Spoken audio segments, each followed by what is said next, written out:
नमस्कार दोस्तों, आप सब लोगों का एक नई वीडियो में हार्दिक स्वागत है। आज की वीडियो में हम आरआरबी एनटीपीसी और ग्रुप डी से यहाँ पर पीवाईक्यू क्वेश्चंस लेकर आए हैं। सभी के सभी पीवाईक्यू हैं। टॉप 10 मोस्ट इंपॉर्टेंट प्रश्न हैं। अलग अलग टाइप से प्रश्न इसमें लिए गए हैं। जो भी प्रश्न पूछे गए हैं साथ ही साथ यहाँ पर डेट और सारा सब कुछ दिया गया है। सभी प्रश्नों को अटेंड करना है। वीडियो अगर अच्छा लगे तो प्लीज़ वीडियो को लाइक कर देना, शेयर कर देना। देखिए क्वेश्चन नंबर 1 दिया गया है 3, 5 और 15 का चतुर्थानुपाती ज्ञात कीजिए। अब यहाँ पर पूछा गया है चतुर्थानुपाती। जब भी इस तरीके से प्रश्न पूछेगा चतुर्था, तब इसमें 3 डाटा दिए जाएंगे, यानी 3 वैल्यू होंगी। तो आपको क्या करना है, लास्ट वाली दोनों को मल्टीप्लाई करना है, गुणा करना है और पहली वाली से भाग दे देना है। जैसे यहाँ पर दिया गया 5 गुणा कितना 15, जैसा कि हमने बताया, और पहली वाली संख्या से हमें भाग दे देना है। आप इसे ए, बी और सी में डिवाइड कर सकते हैं। ऐसे भी कह सकते हैं, जब हमें चतुर्थानुपाती निकालना होगा बी सी का गुणा करेंगे और ए से डिवाइड करेंगे, हमारा चतुर्थानुपाती यहाँ पर निकल आएगा। 3 एकम 3 लगेगा और 3 पचे 15 हो जाएगा, पचम 25 हो जाएगा। तो कुल मिलाकर हमारा यहाँ पर राइट आंसर कितना आएगा, तो आप बताएंगे 25, यानी ऑप्शन हमारा पहला करेक्ट आंसर दिया गया है। ये इसकी शॉर्ट ट्रिक थी। हमने बहुत ही सिंपल तरीके से इसे सॉल्व किया है। अगला प्रश्न लिया गया ग्रुप डी से। तो ग्रुप डी में यह प्रश्न पूछा गया, लेकिन थोड़ा सा करेक्शन यहाँ पर कर लेंगे। 25 नहीं है, यहाँ पर 24 था। कितना है? 24। देखिए, जब भी इस तरीके से प्रश्न पूछा जाएगा और उसमें एक्स वाई करके यहाँ पर दे दिया जाता है, उसका मान पूछा जाता है, तो आपको क्या करना है, बाहर बाहर वाले को मल्टीप्लाई करना है और अंदर अंदर वाले को मल्टीप्लाई करना है। बाहर को मल्टीप्लाई करेंगे, बाह्य पदों का गुणनफल बराबर होता है आंतरिक पदों के गुणनफल के। तो बाह्य पद कौन से हो गए, यहाँ पर 8 गुणा हो गया यहाँ पर y, बराबर हो जाएगा 9 गुणा 24 के। ठीक है, तो यहाँ 25 नहीं था, 24 मैंने लिखवा दिया है। अब देखिए, इस तरीके से लिखने के बाद डायरेक्ट आप इसे सॉल्व कर लेंगे। ये गुणे में था तो रह जाएगा, भाग में होगा, कट जाएगा। 8 एकम 8 और 8 तियाँ 24। तो यहाँ पर देखेंगे 9 तियाँ कितना हो जाएगा, तो आप बताएंगे 27। और y इधर था, तो y बराबर कितना आ गया, 27। तो y का मान ही यहाँ पर पूछा गया, तो ऑप्शन बी यहाँ पर करेक्ट आंसर दिया गया है। ग्रुप डी में पूछा गया, तो देख सकते हैं यहाँ पर ग्रुप डी 11/10/2022 में प्रश्न पूछा गया था। यहाँ पर देखिए वैल्यू दी गई हैं सभी की, और y ग्रेटर देन 0, यानी y इसमें जो भी आएगा वो 0 से बड़ा होगा। तो हमें y का मान बताना है, इसमें क्या निकलेगा। मैंने अभी बताया था बाह्य पदों का गुणनफल होता है, बाह्य पदों का गुणनफल बराबर होता है आंतरिक पदों के गुणनफल के। तो जिसकी वैल्यू हमें निकालनी वो पहले नंबर रख लेते हैं। तो y का गुणा करेंगे, आंतरिक पदों का गुणा करेंगे, तो इसमें y की पावर कितनी बनेगा, 2 बन जाएगा।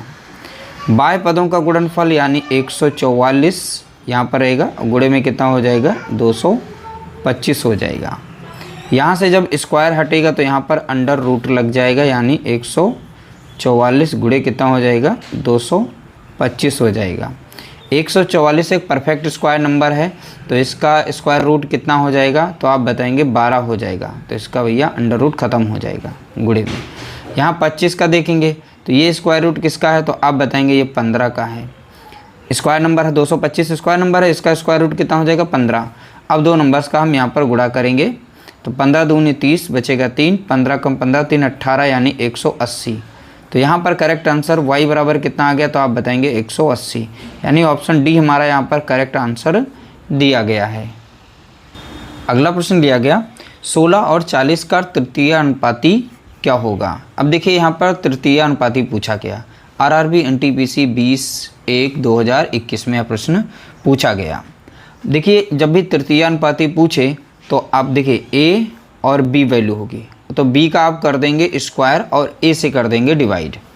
तो यानी यहाँ पर 40 गुणा 40, स्क्वायर मीन्स 2 बार गुणा करना पड़ता है सेल्फ नंबर को, और पहली संख्या से हमें डिवाइड करना होता है, यानी हम 16 से यहाँ पर अब डिवाइड कर देंगे। तो इसका फार्मूला अगर देखें तो b square divided by a बनेगा। ये तृतीय अनुपाती निकालने का एक शॉर्ट ट्रिक है। अब यहाँ पर 4 चौके कितना हो गया, 16, और 4 कम 4 1 0, 4 कम 4 लग जाएगा, और 4 कम 4 1 0, 10 दशांश कितना हो जाएगा, तो आप बताएंगे यहाँ पर 100। तो हमने देखा तृतीय अनुपाती हमें मिला है 100, यानी ऑप्शन हमारा बी करेक्ट आंसर दिया गया है। अगला प्रश्न पूछा गया, यहाँ पर वैल्यू कुछ दशमलव में दे रखी हैं। ठीक है, ये आरआरबी एनटीपीसी 18/1/2021 में प्रश्न पूछा गया। तो इसमें x का मान पूछा गया है, x का मान बताइए। अभी हमने बताया था बाह्य पदों का गुणनफल बराबर होता है आंतरिक पदों के गुणनफल के। तो सबसे पहले हम आंतरिक पदों का गुणनफल रखेंगे जिसकी वैल्यू हमें निकालनी है, ठीक है। तो यहाँ पर हो जाएगा 2.5 और यहाँ पर x यानी गुणा हो जाएगा तो गुणे में हो गई वैल्यू बराबर में। यहाँ 0.75 हो जाएगा गुणा 8 हो जाएगा, क्योंकि यहाँ बाह्य पद ये दोनों बाहर के दिए गए हैं। अब ये यहाँ पर गुणे में तो इधर आएगा भाग में, ठीक है। तो x बराबर यहाँ पर हो जाएगा 0.75 और गुणे में कितना रहेगा 8 और नीचे कितना आ जाएगा तो आप बताएंगे 2.5, ठीक है। अब यहाँ से दशमलव हटेगा, दशमलव के साइड में 2 अंक है, दशमलव के साइड में 1 अंक है, तो यहाँ से इसको हटाएंगे तो 1 0 यहाँ पर बढ़ाएंगे, दशमलव यहाँ से हट जाएगा। अब देखिए यहाँ पर 25 से कट रहा है तो 25 से कम 25 लग जाएगा, 1 0 बचेगा और 25 तियाँ कितना होता है तो आप बताएंगे 75 होता है। तो सीधा सीधा हम यहाँ पर अब गुणा कर लेंगे, 8 तियाँ 24 हो जाएगा और नीचे बचेगा कितना यहाँ पर 10। अब 10 से जब डिवाइड करेंगे तो 2 यहाँ पर 4 हमें राइट आंसर देखने को मिलेगा। ऑप्शन डी हमारा यहाँ पर करेक्ट आंसर दिया गया है। अगला प्रश्न लिया गया, देखिए आरआरबी एनटीपीसी लिया गया यहाँ पर प्रश्न, ठीक है, 27/1/2021 में पूछा गया। अब देखिए यदि यहाँ पर एक वैल्यू इस तरीके से दी गई, इसमें भी x का मान बताना है, यहाँ पर x लिख लीजिएगा, x का मान ज्ञात कीजिए। अब यहाँ पर देखिए आंतरिक पद में दोनों x दिए गए हैं, बाह्य पदों का जिसकी वैल्यू निकालनी है उस पद को पहले नंबर रखेंगे बाहर की तरफ, यानी पहले नंबर लिखेंगे।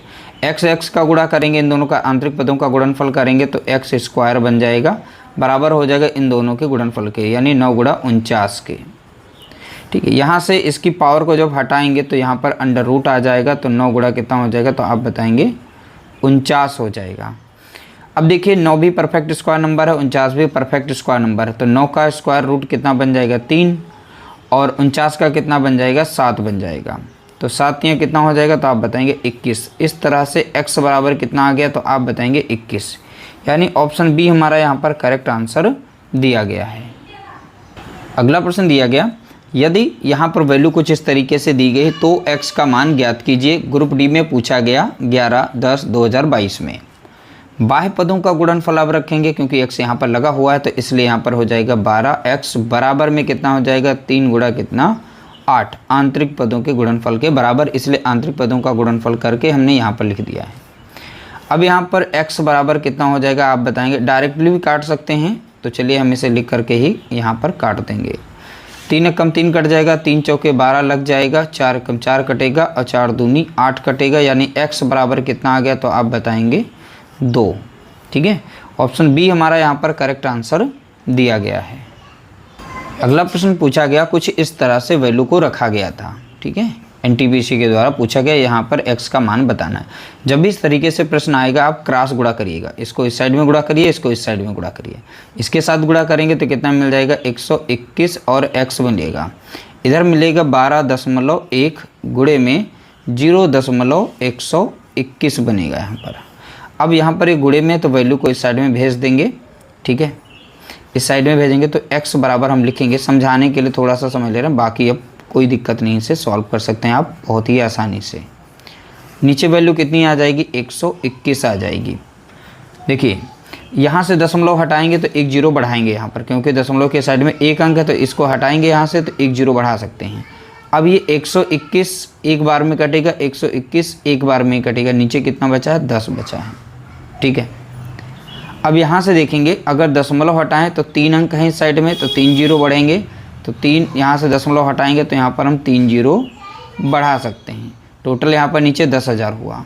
अब यहाँ पर देखेंगे तो कितना हो गया 121 बटे में कितना हो गया 10,000 हो गया। अब इसे दशमलव में चेंज करें तो आप यहाँ पर पाएंगे कुछ इस तरीके से, ठीक है। तो दशमलव में ऐसी वैल्यू लिखी हो तो आप इसे डायरेक्टली चेंज कर सकते हैं, तो बहुत ही सिंपल होता है। 4 यहाँ पर 0 हैं तो हमें 4 के बाद एक दशमलव लगा देना है, तो 4 के बाद हमने यहाँ पर दशमलव लगा दिया, ठीक है। इस तरीके से हमारा यहाँ पर पहला ऑप्शन दिया गया है। अगला प्रश्न लिया गया, देखिए यहाँ पर वैल्यू दी गई कुछ इस तरीके से, y का मान पूछा गया, ग्रुप डी में पूछा गया प्रश्न। बाह्य पदों का गुणनफल यानी यहाँ पर हो जाएगा 784 y बराबर हो जाएगा 196 इंटू 196 के, क्योंकि आंतरिक पदों के गुणनफल के बराबर होता है। बाह्य पदों का गुणनफल आंतरिक पदों के गुणनफल के बराबर होता है। y स्क्वायर इक्वल टू कितना हो जाएगा, यानी सॉरी y बराबर कितना हो जाएगा 196 इंटू 196 अपॉन में हो जाएगा 784 यानी 784। अब इसे हम काट देते हैं। देखिए संख्या 4 से कट रही है, लास्ट के 2 अंक 4 से कट रहे हैं, यहाँ पर भी 2 से 4 से कट रहे हैं 2 अंक, तो हम पूरी संख्या 4 से ही काट देते हैं। तो इसमें लगा सकते हैं 4 कम 4 लगा देंगे यहाँ पर, और बचेगा यहाँ पर 3 और 38 हो जाएगा, 4 नाम 36 बचेगा 2 और 4 छंग 24। इस तरीके से 4 से संख्या 196 बार में कट गई है। यहाँ पर लग जाएगा 4 चौके कितना हो जाएगा, तो आप बताएंगे 4 चौके 16 हो जाएगा, बचेगा 3 और 4 नाम कितना हो जाएगा 36 हो जाएगा। अब यहाँ पर 196 कम 196, 196 कम 196, तो y इक्वल टू कितना हो जाएगा, तो आप बताएंगे 49 हो जाएगा। तो यहाँ पर देखिए y बराबर कितना 49, यानी ऑप्शन बी यहाँ पर करेक्ट आंसर दिया गया है। अगला प्रश्न पूछा गया RRB NTPC के द्वारा, यहाँ पर देखेंगे 4/2/2021 में पूछा गया x और y का अनुपात यहाँ पे दिया गया, x अनुपात y यहाँ पर मान दिया गया है और यहाँ पर वैल्यू इसकी पूछी गई थी। बहुत ही सिंपल है, x के स्थान पे हमें 4 को रखना है, y के स्थान पे हमें 3 को रखना है, बस इसमें सॉल्व कर देना है। तो x बराबर कितना है 4, तो यहाँ पर बताएंगे 4 का यहाँ पर हमने घन कर दिया, माइनस y कितना दिया गया था 3, 3 का घन कर देंगे, इनके बीच में माइनस था, इनके बीच में माइनस था, और फिर अनुपात लगा तो अनुपात लगा देंगे, और फिर से यही वैल्यू है बाकी प्लस में थी, तो 4 की पावर 3 कर देंगे, प्लस करेंगे 3 की पावर यहाँ पर 3 कर देंगे। 4 चौके 16, 16 चौके 64, तो यहाँ पर कितना हो जाएगा 64 माइनस, और यहाँ पर कितना हो जाएगा 27, 3 3 9 9 3 27 हो जाएगा। इसी तरीके से यहाँ पर करेंगे 64 प्लस 27 लिखेंगे। अब 7 4 11 का 1 हो जाएगा, बचेगा यहाँ पर 1, तो यानी 91 आ जाएगा। यहाँ पर 14 से 7 गया तो बचेगा कितना, यहाँ पर 7 बचेगा, बचा 5, 5 से 2 गया, बचेगा कितना यहाँ पर 3, यानी 37 अनुपात यहाँ पर 91 इसका करेक्ट आंसर बनेगा, यानी ऑप्शन सी हमारे यहाँ पर राइट आंसर दिया गया है। तो इस तरह से टॉप 10 प्रश्नों को हमने इस वीडियो में सॉल्व किया। जो बचे हुए प्रश्न हैं इस टॉपिक से वो भी टॉप 10 में कवर करके आप लोगों के साथ यहाँ पर शेयर किए जाएंगे। कोई भी क्वेश्चन दोबारा रिपीट नहीं किया जाता, तो ध्यान रखिएगा हर एक जगह से कलेक्शन करके टॉप 10 की श्रृंखला जो दी जाती हैं वो मोस्ट इंपॉर्टेंट होती हैं। ध्यान रखिएगा, उन प्रश्नों को जरूर अटेंड किया करें। मिलते हैं एक नई वीडियो के साथ, तब तक के लिए नमस्कार, जय हिंद, जय भारत।